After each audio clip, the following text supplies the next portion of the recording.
And welcome on into the latest edition of the Blue Horseshoe Podcast. As always, George Bremer, Ryan Hickey here with you. Very excited to kick off this pod with NFL.com, NFL mock draft analyst, and also someone who, if you're watching on video right now on YouTube, all three of us, without being planned, wearing some sort of shade of blue, perfect for the Blue Horseshoe Pods. We welcome in Chad Reuter. Chad, how you doing, man? I'm doing great. Busy time this time of year, but here in Los Angeles, I had to find a little pod to do this thing in, so I'm not disturbing other people here in the office at NFL Network. But yeah, LA is great. Draft is great. All is good. All is good. 1 week away for the most part. Recording this on Wednesday afternoon. So we are just inching our way there almost to draft time, just about a week away or so in Detroit. And Chad, I was looking at your latest mock draft you released, a 5 rounder. And the first thing I thought was interesting was your obviously first round pick for the Colts at 15, where in your mock draft, the Colts take Quinyon Mitchell out of Toledo. But what I want to kind of talk about is in your latest mock draft, that was the first corner off the board. So the Colts had, if they wanted to, Nate Wiggins available, Terrion Arnold available. If What do you look at with Quinyon Mitchell that, at least in your opinion, makes him the best fit for the Colts, assuming there are other corners on the board as well by the time pick 15 rolls around? Well, I think he'll be the first corner off the board. I don't think there's any question about that at this point, because he's got the athleticism and his film is excellent. At the Senior Bowl, he's like, "Yeah, I played in the MAC. Who cares? I'm going to come down and shut y'all down." I think he's got everything you want in a corner, and so I think when you add in the speed and the production, um, I think he's going to be the top guy off the board, and that doesn't mean Arnold won't be a good player, and I think he would be the second best. So I think it's really between those two. But if Mitchell's on the board and if they stay at 15, I think it'd be a great pick for him. People were obviously high on Quinion coming out of college, but it just seems like he's one of those guys that's really risen through this process. Was the Senior Bowl really where that started, and is it the testing that's pushing this up, or is it also teams getting in the room? You mentioned he's kind of got that chip on his shoulder. Is he interviewing well? Do you have a sense of maybe all three of those things? What's pushing him up draft boards? I think he was at least top 50 before Senior Bowl. And then he went into the first round with the Senior Bowl for sure. And I think the testing has now pushed him up. And I'll have a 7 round mock draft coming out on Friday on NFL.com. And some people might be surprised to see how high I put him.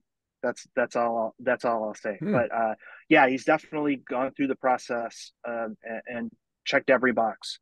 And I think he's a fantastic. And he's not one of these workout warrior guys because he's been a really good player at Toledo. But when you play in the MAC, you have to. This is why the Senior Bowl exists. This is why you have the combine. So you see all these guys, and when you see him move as effortlessly as you can, and it's funny. He, you know, had a drop or two when he started his drills at the combine, but every drill he got better. Then he started making some plays, and you see that, and you're like, this guy's coachable. He learns, and so I think there's a lot of factors in that, but I think he's going to be a pretty good player. Speaking of the corner position in general, Chad, like you just mentioned, the latest mock draft that you have out right now at NFL.com is a 5 rounder. A 7 rounder is going to be out on Friday morning as well. So you are now going like deep into the draft and really looking at value Yeah. and depth at certain positions. For corner specifically, because obviously for the Colts, that's the biggest need, at least on paper right now, going into the draft. Let's just say Chris Ballard takes someone else, Brock Bowers, a receiver, that he goes a position other than corner. Is there value, in your opinion, in the second or third round of still being able to get a corner that could come in and play round one, or is it kind of a shallow pool in terms of, let's say, day one starter or top end talent at that position? No, it's definitely a deeper pool. There'll be a lot of day two guys that are going to be worth taking. I don't want to spoil too much, but on my next one, I don't have them taking a corner.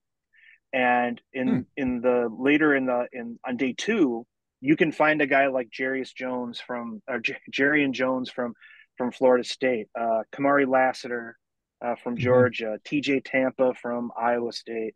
There's a lot of guys that are going to be starters in the league that are going to come out of day two. So I think they would be able to find somebody if they don't go corner in the first round. One of the players that interests me right now the most is Dallas Turner. Do you think that he's a target for the Falcons at 8? And if the Colts were interested, how high do you think they'll have to go up to move up if they were going to try to make a move like that?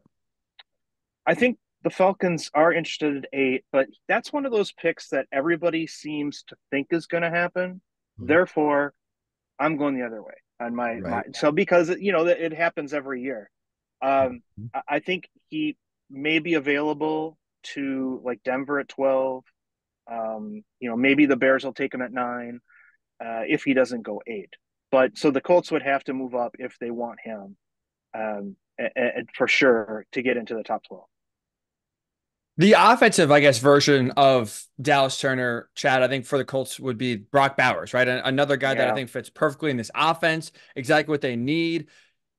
At least in terms of mock drafts, a lot of them overall, I've seen two places for Brock Bowers. The Colts at 15, but before that is the Jets at 10. That's where George and I were talking last week. Like if you, I want Brock Bowers, George wants Brock Bowers. Like that's kind of like the number one pick. And we were saying the team you got to watch is the Jets at 10. Is there any yeah. other team that you would kind of have if you're a Colts fan, hoping that he drops to 15 on the radar outside of the Jets? If that could be a dark horse team that could either swoop in or take him maybe earlier than projected. Brock Bowers is not dropping to 15. Hear me. Hear me loudly. Oh No no, chance. Chad. Don't say that. No Say that. Say chance. that. Say that. Say But, but again, my upcoming mock draft, Colts fans will be very happy with what they do and who they land. He's got, to be honest, I think the Chargers are still looking at him at 5, to be honest. I think he might be the best player out of this draft. Certainly maybe my favorite prospect who's not a quarterback in terms of value. Um, I think people are underrating him significantly, and you're going to have to get ahead of the Bears and the Jets, um, or make a deal with the Bears, or he's going to go high. And if the Chargers trade down a couple of spots too, I think they'd be really interested. So he's a fantastic player.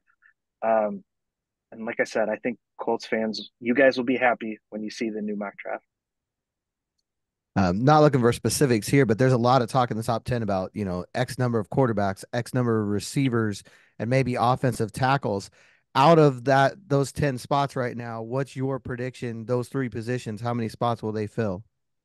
I think there will be 2 offensive tackles, and I think there will be 4 quarterbacks.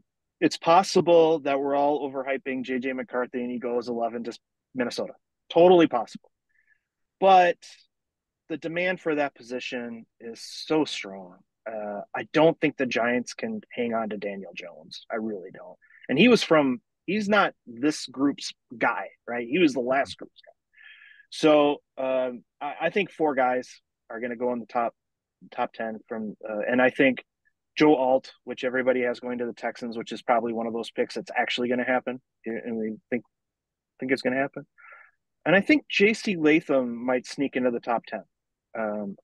I think he's a fantastic player for his size, and I think he'll sneak into the top 10 with somebody. Going back to what you just said, Chad, about Brock Bowers and maybe Colts fans being happy with the latest mock draft. We won't spoil it in terms of maybe where Yeah, they potentially trade up, but I'm curious because at least it sounds like you're hinting at a possible trade up for Chris Ballard.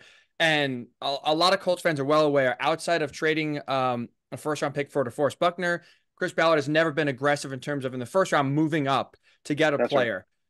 Is that like so? If you are forecasting, projecting the Colts to do that, is that like what they like? Is that one of those like it's an opinion? This is what they should do. Are you hearing that from like league sources? Like I guess like where's the So motivation from your perspective to so kind of teams mock don't that? move up.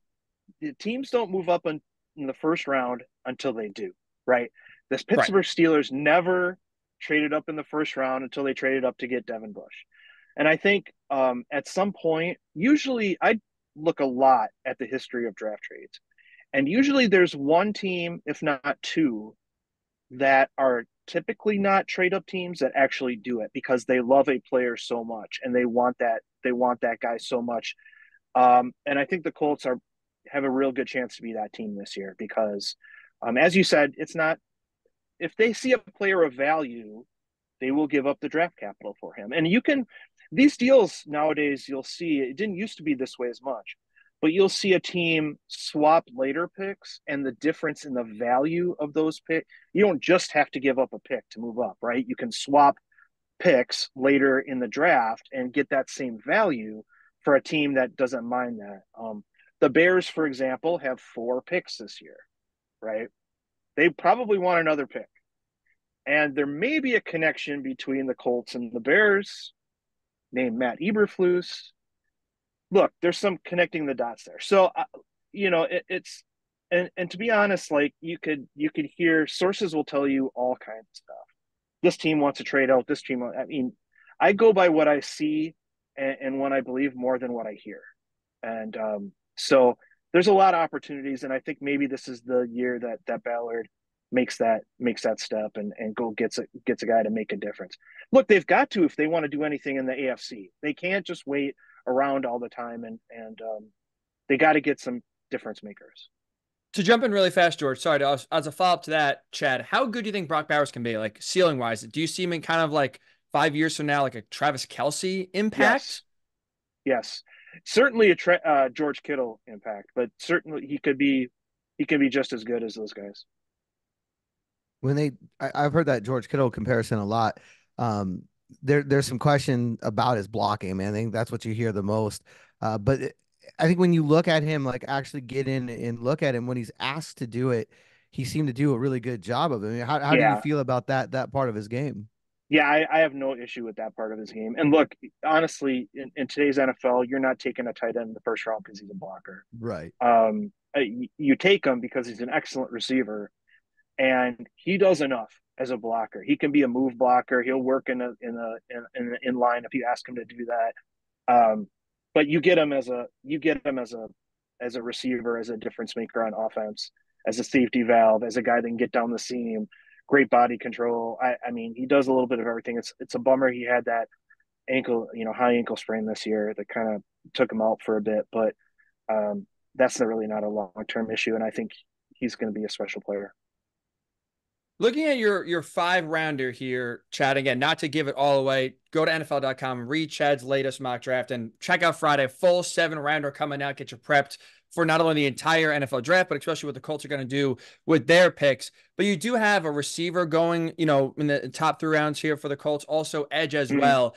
Edge is an interesting position because that's one where, like, at least on paper, does not feel like there's one standout, like, can't miss kind of guy, maybe outside of Dallas Turner.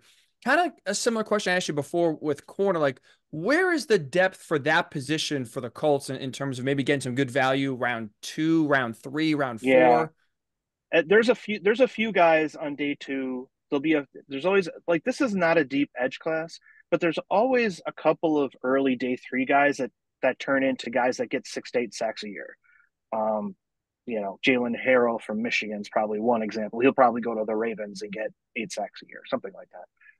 So I think there's some value. You can find some guys. Adisa Isaac from Penn State is probably a round 2 guy that's going to go and make an impact. It's going to be interesting to see, like a Jalix Hunt from Houston Christian. A lot of people don't know, but he's probably going to be a day 2 pick, and he's got a lot of potential as an edge guy. He's fast, moves really well in space. Really going to be very interested in him. So there's a handful of guys that are going to make an impact. But it's not, like I said, it's not the deepest class this year. The one clue I guess Chris Ballard has given us this offseason, as far as what they're looking at is explosive. He wants to add explosive players. Obviously Brock Bowers would fit that mold. Quinion Mitchell on the defensive side fits that mold. I'm just wondering from your perspective, who might be there at 15 that in your mind would fit that explosive label?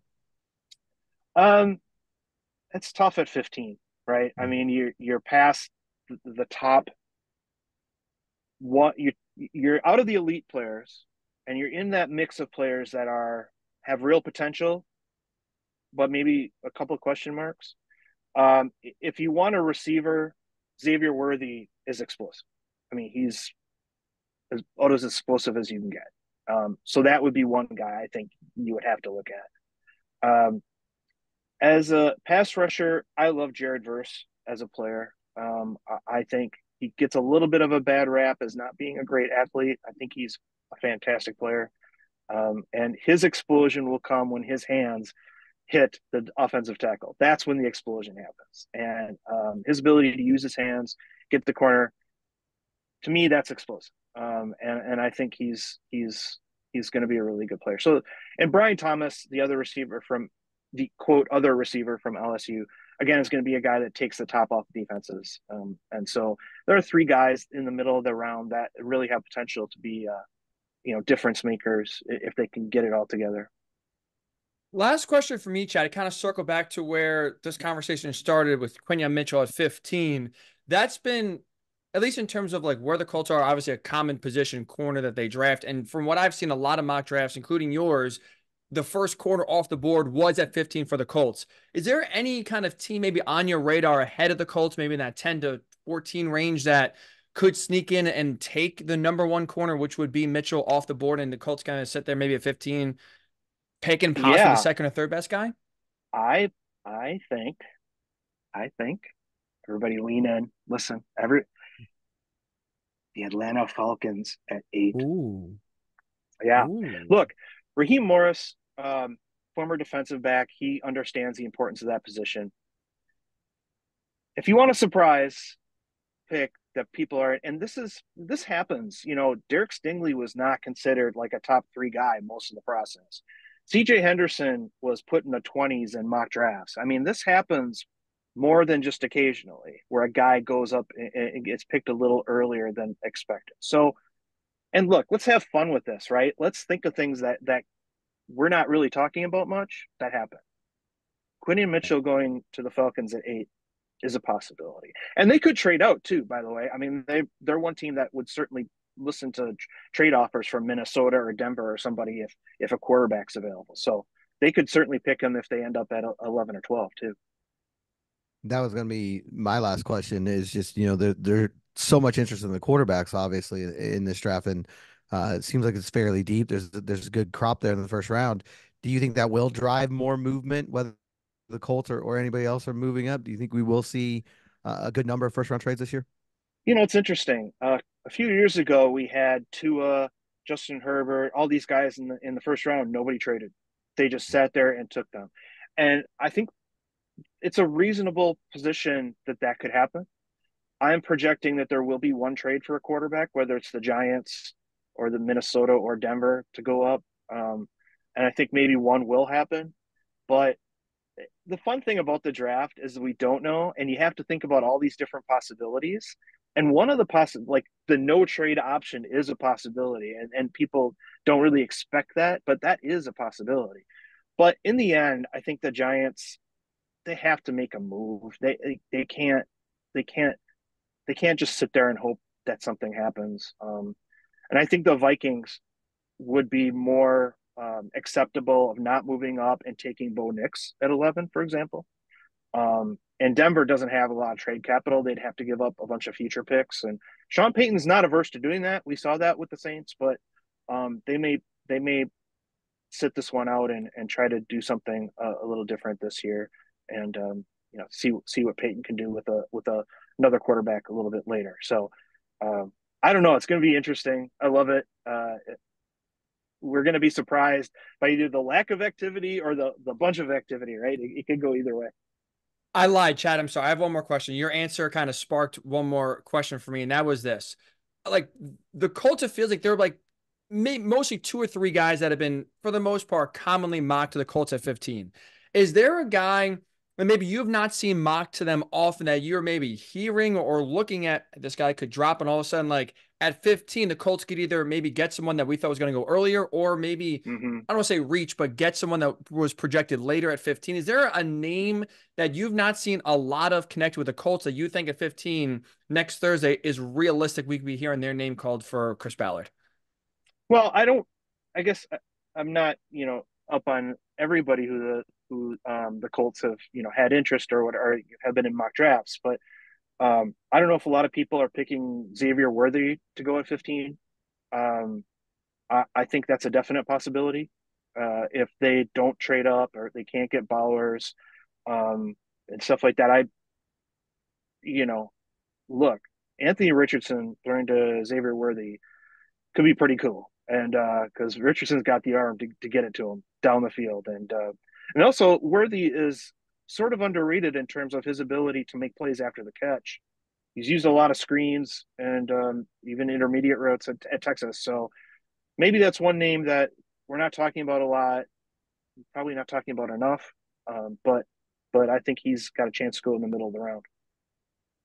Chad, this has been a lot of fun. I know you're a busy man now. We're just about a week away, so you could see the finish line coming up. Appreciate you not Yes, only sir. dressing in blue for the Blue Horseshoe Pod, but also giving us a few minutes here, giving us some great insight. Thanks so much. Enjoy the draft process and enjoy next week.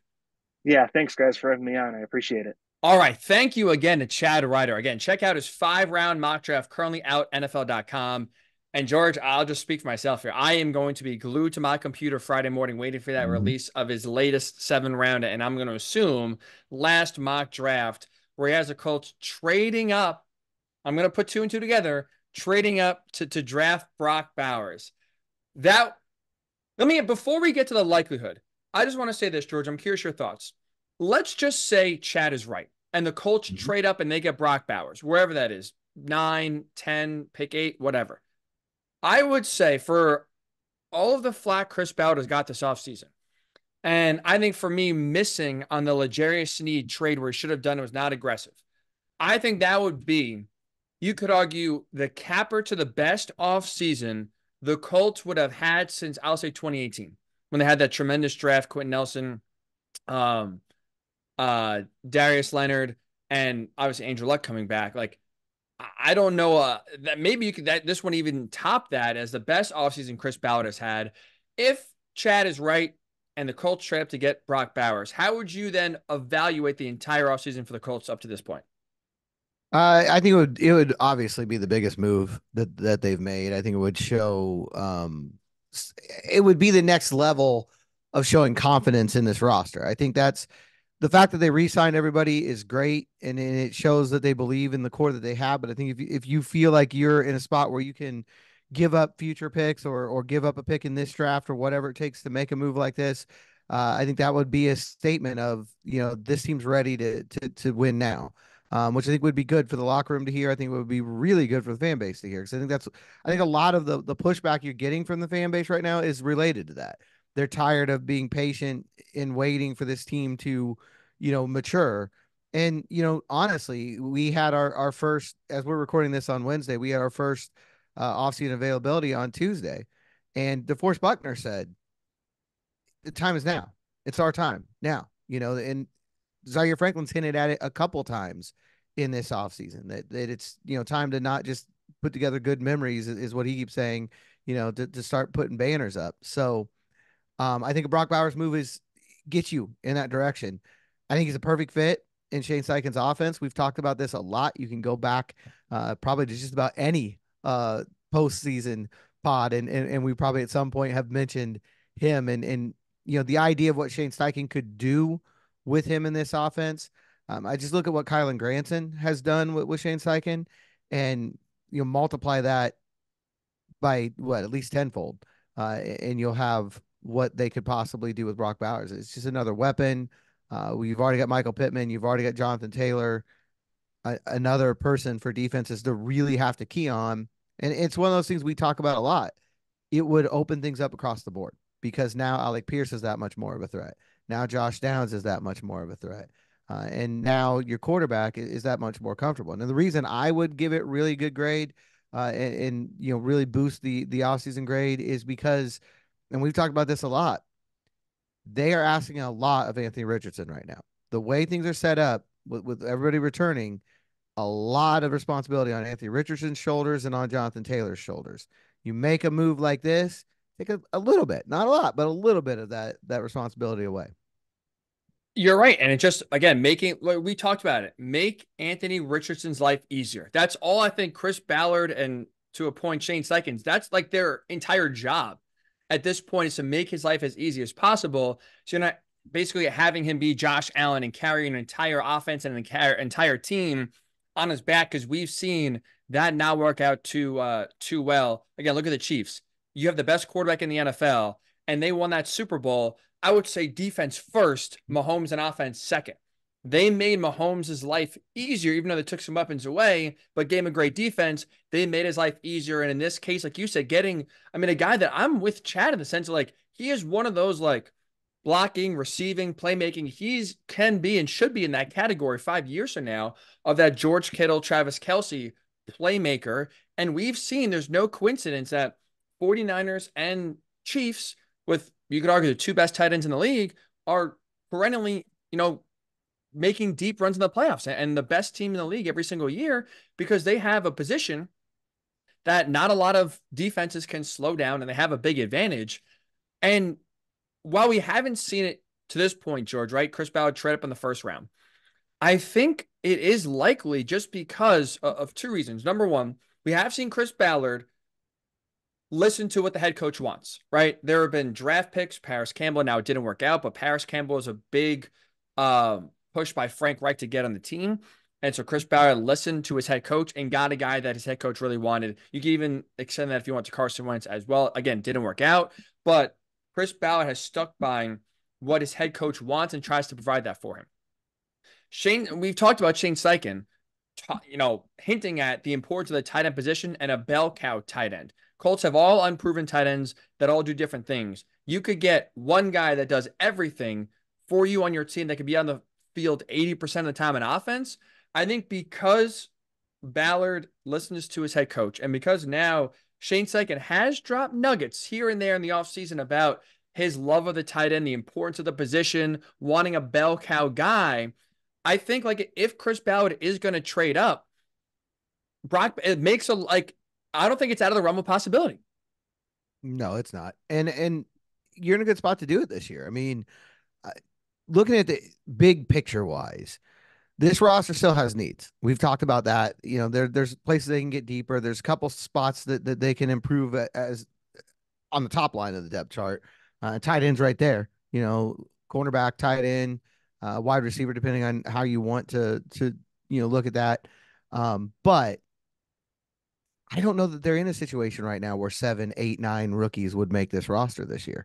So I think that's another thing too. When you're looking at your draft picks, do you need to add picks this year? Do you need, 7 or would you be okay with 5 or 6? And I think they're in a boat where they probably are, especially if one of those 5 or 6 is an impact guy like Brock Bowers. So we've been talking for a long time now. That's the ideal outcome, for this draft. If they come away with Brock Bowers, then you feel like they have maximized this draft. And if that means going up, look, Chicago, Chad talked about it. Chicago makes the most sense for that spot. We don't know that that's where he's projecting. You won't find out till Friday when you go to NFL.com. But it makes a ton of sense. Matt Eberflus, the head coach, obviously has history here with a lot of this Colts roster. Quite honestly, a lot of this defense was here when he was here. But also Ryan Poles, the general manager, who came from Kansas City, who's familiar with Chris Ballard. If they're going to make a trade, we talked about this last year when the Bears were trading the #1 overall pick. There is familiarity between these two franchises. And so, I'm sure talks have happened. It doesn't mean they're going anywhere. I'm sure talks have happened. This is definitely one that wouldn't happen until the day of the draft. You're not trading up to 9 and then just hoping that, okay, let's hope our guy is there. You wouldn't do it until the Bears are on the clock. Right. But it's definitely something, to keep your eye on. I'll say this. I could see them trading up for Brock Bowers a lot more likely than trading up for Malik Neighbors, as is also out there in the ether right now. With Chad's coworker, Peter Schrager of NFL.com as well. And that was kind of, honestly, I didn't know. I mean, clearly it's not out, so I had no idea this was coming with Chad about him projecting a Colts trade up for Brock Bowers. But that's what I was going to talk to you about with Peter Schrager, who, to his credit, the mock draft he put out on Tuesday, if you haven't seen it, he has the Colts trading up to number 9, trading with the Bears and drafting LSU wide receiver Malik Neighbors. His mock draft, the only one he's put out, is based on discussions with GMs, with coaches, with executives. It's a well-sourced mock draft in the sense of whether it's position, whether it's, the ability or the likelihood to trade up. And so I'll give you my thought. I'm curious to hear your thoughts here, George, because I have a love-hate relationship with mock drafts Mhm. because I mean they happen all year round now. I mean, we could be in week 5 and there's like a mock draft out. It's so stupid. It frustrates me. And even when the season ends and we know the draft order, there's a million mock drafts that come out, but it's before the combine, before meetings, before like you teams are really digging in to players and character and injury and all that stuff. Now, like the last 2 weeks before the draft is really where I start to pay attention to who's put them out and what they're doing. And I don't think it's a coincidence, George, that now that we're a week away from the draft, now you have 2 different mock drafts projecting the Colts to be aggressive for the first time in the Chris Ballard era and trade up. I'm with you in the sense that this move, if it happens, will not happen until the Bears, if it is the Bears, and whatever, I mean, maybe Ballard's extra aggressive and it's the Falcons at 8, whoever. Ballard is not trading up with whatever team until they're on the clock. So that is one where don't think that you're going to get a breaking news alert even next Thursday morning of the draft and think that, oh, the Colts are trading up. That is a move that will happen as soon as the team is on the clock and assuming, whether it's Brock Bowers or someone else, that they are still on the board. Do you think, George, there's any other player? Because Peter Schrager had, let me ask you this then. Peter Schrager, the Colts, trading up to 9 and drafting Malik Neighbors. Do you think there's, forget about trading up, any chance that they trade up for the LSU receiver? I doubt it. I just don't see that happening. It's not a Ballard move. You know, you look at the things that he's willing to do, like you talked about. The reason I think Bowers makes sense is because it's very clear Shane Steichen would love to have a playmaking tight end. And you look at his history and in his offenses he's had in the past, and then you just look at what he said this offseason. It's pretty clear that's something that his head coach would be all behind. I don't see them doing that with receiver. There's one receiver in this draft I could see them trading up for, and they don't have the capital to do that. So we will Let me see guess, how George. that Rome goes. Odunze. Marvin Harrison's the only one that they would go up for, and that would be owner driven, you know. So, but I just don't think that they're going to be able to pull that one off. You'd have to go at least 5, at least, and that might be wishful thinking. That's assuming the Cardinals have traded out at 4. So, um, realistically, I don't see him trading up for a receiver. Maybe Dallas Turner. Even that, I think, is a stretch. But that would be one of those situations where if Gus Bradley came in and said, this is what we need and this is how we're going to use him, then maybe that one happens. But Bowers is the one that makes total sense to me. As far as the mock draft stuff goes, like you said, there'll be 2025 mock drafts out Saturday night. Like Mr. Irrelevant will get picked, and within a half hour, there'll be a 2025 mock draft out. But I never put a lot of stock into him when it goes to the Colts. Not because I don't respect all the work that goes into it. Like you talked about, Peter Schrager, very well sourced. I know Chad is one of the hardest workers out there when it comes to these mock drafts. But the problem when it comes from a Colts situation is Chris Ballard is talking to no one. That I know. He is talking to no one. And if it doesn't come from him, it doesn't matter. It's conjecture. It's well sourced, but at the end of the day, if you didn't hear it from Chris Ballard, it's not worth much.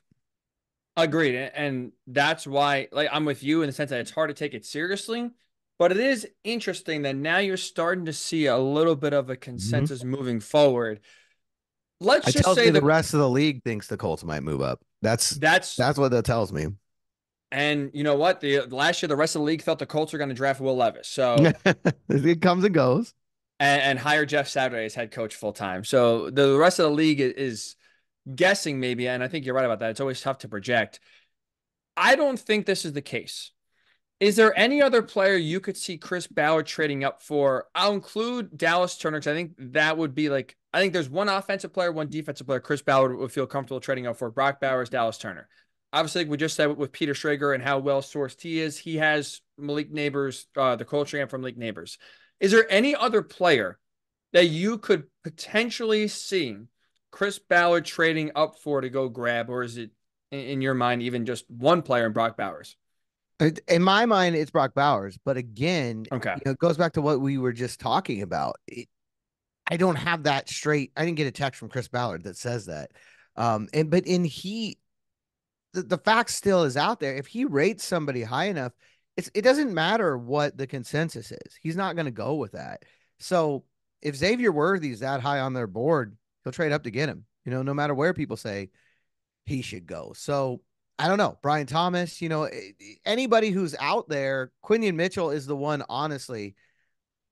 You look at him and the profile, and it just feels like Chris Ballard created him in a lab somewhere. I mean, everything that goes into his makeup, from the chip on his shoulder to the small school aspect to the Senior Bowl stardom to the high testing numbers, high competitive nature. I could see that one, but again, it's just coming from me in conjecture because that's what we have right now. He would be the other one that I could see happening, just because I think if you were going to draw a blueprint for a Chris Ballard cornerback, it would look a lot like Quinion Mitchell.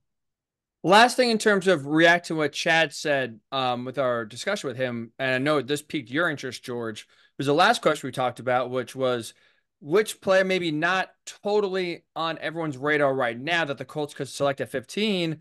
And your ears perked up, George, when you heard Texas receiver Xavier Worthy, as my AirPods are falling out here. I'm so excited as well. Xavier Worthy at 15. How much do you like that fit? Your AirPods are big Xavier Worthy fans. I love that pick, and I think it's something that could really happen. That's one that's been my dark horse for a while now. I just feel like there's a lot of smoke there that I think could end up meaning that Xavier Worthy is a Colt. Now, does it happen at 15? Does it happen at 20? Does it happen at 20? I don't know. Do they trade back and do it?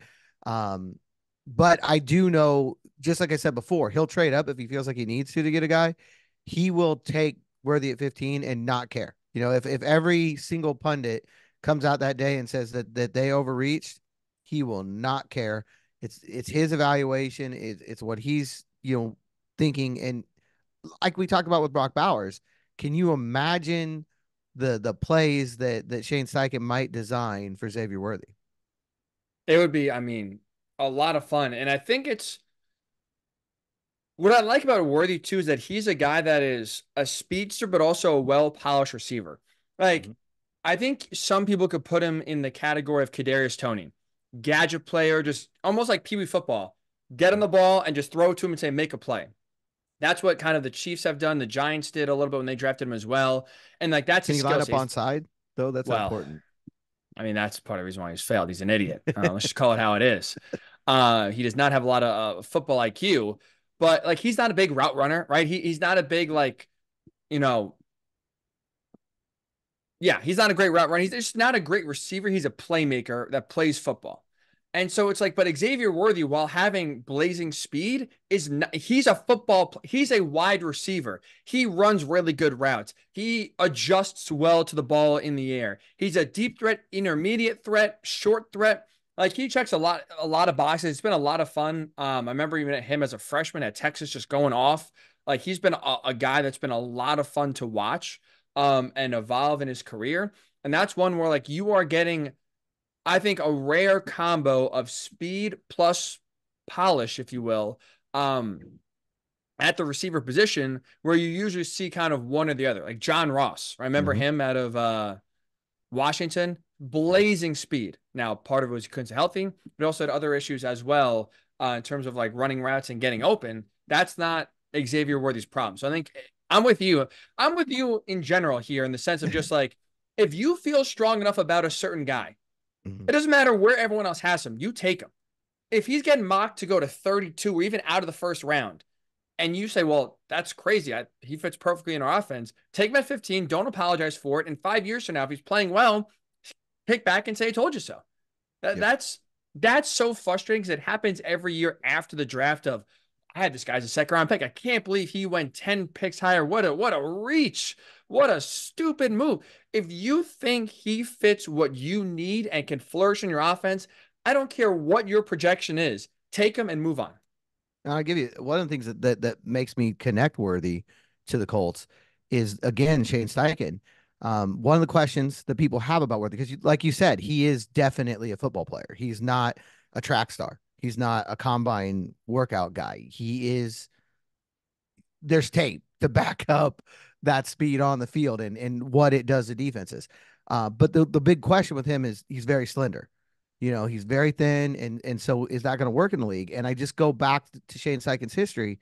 Devontae Smith and the Eagles Same questions coming out of Alabama. And I think their games are similar. I think you can draw comparisons. Obviously, DeVonta Smith, did he win the Heisman? I know he was up for it. I can't remember if he ended up winning it or not. He was the He Heisman. did. So, it's not a direct comparison here, but I can see some of that on the Xavier Worthy side. And if Shane Steichen feels that way, that he can be for the Colts offense what DeVonta Smith is in Philly, I think you would use that at 15. That's a really good comp because you're right. Body types are the same. He obviously has experience with DeVonta Smith. I like that comp a lot, George. And you're right. Again, doesn't matter what anyone else says. You like him. You think he can fit. Take the pick. Don't apologize. And let's have some deep shots here with AR and X-Man. I guess we'll find out a good nickname there.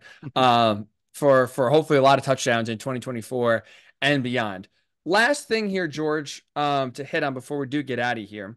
It was, well, first of all, a very obvious and the right move. Colts announced a 2-year contract extension with DeForest Buckner. No brainer, George. Absolutely no brainer. But Absolutely. interesting in that extension was what it does for the Colts cap here in 2024 and beyond. So you look at this extension.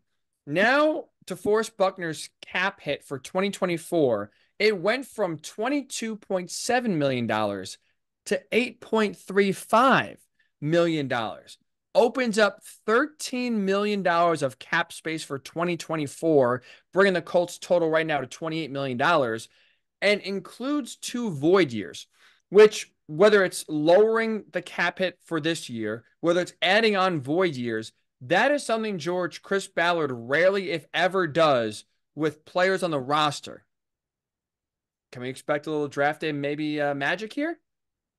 It'll be interesting to see. I want to say they did it with T.Y. Hilton at one point, but it wasn't anywhere near this number. It was like maybe 3 or 4 million. It wasn't any kind of chunk like this. I've been saying for a while, and I'm not getting off this bandwagon, that they need to add a strong free safety, and there's a bunch of them out there. So maybe it's a hint that a free safety signing is on the way. I don't know that. I'm not reporting that. It's not breaking news. But those are the dots that I would connect. So I didn't have enough time to do it before today's pod. I don't want to just throw a name out there. I want to do some research. So here's what I'm going to promise for next week's pod. Because I do, like, we do see now more and more often like draft day trades being a popular thing, right? Obviously, recently we saw AJ Brown traded from the Titans to the Eagles. Like, just because something didn't happen the first few days of free agency doesn't mean that all of a sudden the book is closed on some big moves. We are now seeing more often big moves being made on draft day, especially in the first round. I'm going to try to look around, George, and see if there's a name out there that makes sense for the Colts to trade. Possibly, maybe it's a Justin Simmons signing, and maybe he's a little bit more expensive than Ballard thought. He really wants to have him, and now he's opening up cap space, and that's what that's for. $28 million is still a good amount of money here for 2024. I wonder if Ballard's gearing up for a trade where, like you said too, going back to, I think, an astute observation, the Colts don't need 8 rookies to make the roster. They're not going to have 8 rookies make the roster. So if you're not going to, in theory, have all your draft picks be on your team, it doesn't hurt to trade 1 or 2 in a move. I'm going to try to come up with a name, George, between now and next week. A realistic trade candidate, or maybe multiple players here that maybe we should keep an eye on in terms of a draft day, Thursday, maybe even Friday trade where Chris Ballard uses this now available cap space to add a playmaker on the team and is aggressive, not in free agency, but aggressive in making a trade to make this team better. And you're right. I mean, we've seen it happen a lot on draft day recently. Honestly, a lot of it's happened on Friday.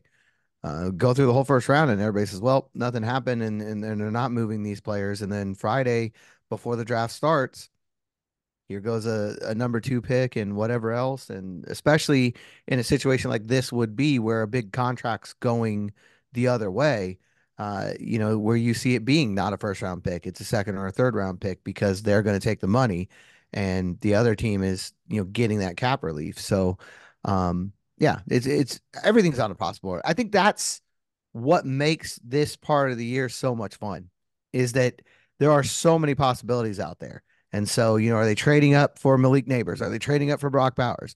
Are they, making a deal for an established player somewhere else? fitting them under the cap. The good news is we've only got a little over a week now as we're recording this to find out those answers. I can't wait. I can't wait to stop the speculation and start diving into actual decisions, George. That is draft season is fun. It's also damn long. It's long. It's too long, right? Like I just came from Caitlin Clark's introductory presser. So like that's the other end of it. I mean, she was in the national championship game. 8 days later, she's drafted. 2 days after that, she's here in Indianapolis being celebrated. That's the other end of things. There's got to be a happy medium, right? There's got to be somewhere between the NFL's, what, 5-month run up to the draft and the WNBA's like 1 week. I'm with you. Super Bowl happens, February 12th, February 21st. Let's get the draft going, all right? No wasting time. Get it going. Get it Come done, on. right? Watch some college football on Saturdays. What else are GMs doing during the season? They got nothing going on. Come I don't know on. if you're going to be the week after the Super Bowl, but can you maybe March? Anything to where we're not sitting here just throwing stuff to the wall or trying to break down things that are not there. There's too much time where there's over analysis on players, either trying to knock them down that are getting rightfully hyped or vice versa, trying to, prop up guys that have not been getting a lot of attention just because no one else is doing it. Well, hey, we got 3 weeks left. What else are we going to talk about? So let's just prop this guy up and try to, get some love here. It's maddening, but coming to an end. Hawkeyes are pretty popular right now in Indianapolis. Cooper DeJean going to be the pick for the Colts? I mean, we'll see how It's this funny goes. on social media. Was that Monday night? They were just posting some great Colts players that wore double numbers at like Dallas Clark was, I think, 44, for the Hawkeyes. And people like, oh, Cooper. It was funny. A lot of comments like, oh, Cooper DeJean, lock it up. Well, maybe we'll look at a different. They were looking elsewhere in town with that one. Different 22 for the Hawkeyes in a different sport. But slightly different. Nice little homage there to the Fever. And now your new Indy resident in Caitlin Clark. Some programming news that's going to be fun. We have been recording on Wednesdays, right, this entire offseason. Next week will be different. We will be releasing our podcast Tuesday because we're going to give you George and I's official pick 15 prediction. Tell you if the Colts are going to trade up for Brock Bowers or someone else, trade down, stay there at 15, maybe get Xavier Worthy, maybe get Quinyon Mitchell, maybe take a turn out of left field and Terry and Arnold come on down for the Colts. So we give you our official prediction. I will give you at least one name, maybe a few names to keep an eye on for a possible draft day trade. And maybe the Colts don't even pick at 15 because that 15th pick is shipped off to another team for a playmaking receiver, corner, edge rusher. It's all on the table, which is a lot of fun, George. A little different from last year to this year. Last year, we knew what the position was going to be. Question is, they're going to trade up to 3 to go get him, and is CJ Stroud going to fall? This year, we got 5 different positions, 10 different players in play here. A trade down, a trade up. This is going to be a fun draft. Definitely going to be a fun draft. Absolutely going to be a fun draft, and like I said, can't get here soon enough. No, it can't. So between now and then, make sure you subscribe, turn your alerts on, whether it's wherever you do get your podcasts, whether it's on YouTube, Blue Horseshoe Pod, all the same name, very easy. So that way you remember, in case you forget, because it's a week away, trust me, things slip my mind from an hour from now. So easy or easy to forget. Next week, pod's coming out a day early. Subscribe. That way you don't have to worry about missing it. And we'll give you our draft day predictions. We will be back. So I was hoping to be at the draft. Unfortunately, it's not going to be the case. So we'll still be doing our draft show, but just from our studio. So not that really impacts you at all, but we'll still be doing our pod after round number 1. So make sure that's going to be dropping late Thursday, early Friday. We'll give you also some day 2 names to keep an eye on as well. So we're going to be next week going to be very busy. Forget just the Tuesday early release pod.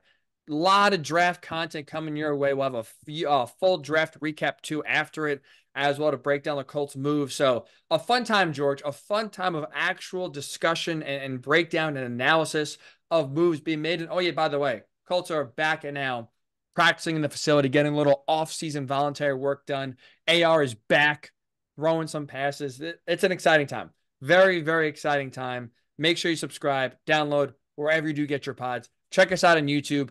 If you're listening, watching, make sure you wear blue as well. George and I got the memo. Chad got the memo. Wear blue while watching or listening to the Blue Horseshoe Pod. Well, what else could you possibly be doing? On that note, have a great weekend. Talk to you next week. Draft week, baby. Right here on the Blue Horseshoe Pod.